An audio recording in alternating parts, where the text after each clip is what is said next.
તો પોરબંદરના ખાપટ વિસ્તારમાં ડિમોલિશન પ્રક્રિયા હાથ ધરવામાં આવી, જેમાં સરકારી જમીન પર ગેરકાયદેસર બાંધકામો પર બુલડોઝર ફેરવવામાં આવ્યું। ગેરકાયદેસર રહેણાંક મકાનો અને વ્યવસાયિક બાંધકામ તોડી પાડવામાં આવ્યા। 12 કોમર્શિયલ, 9 રહેણાંક, 13 અન્ય મિલકતો પર બુલડોઝર ફર્યું, જેમાં ખાપટ વિસ્તારમાં 4925 ચોરસ મીટર સરકારી જમીન ખુલ્લી કરાઈ। પ્રાંત અધિકારી, મામલતદાર સહિત પોલીસની હાજરીમાં કામગીરી કરાઈ।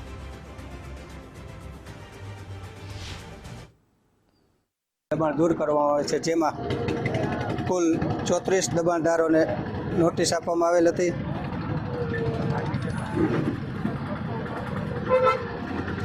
34 દબાણદારોને નોટિસ આપી અંદાજે 4925 ચોરસ સ્ક્વેર મીટર જમીનનું દબાણ ખુલ્લું કરવામાં આવે છે અને આની કિંમત અંદાજિત 5,11,000 જેવી થાય છે। 5,11,00,000 જેવી થાય છે, જે ડિમોલેશનની કાર્યવાહી ચાલુ છે। કેટલા સમય પહેલા નોટિસ આપી હતી?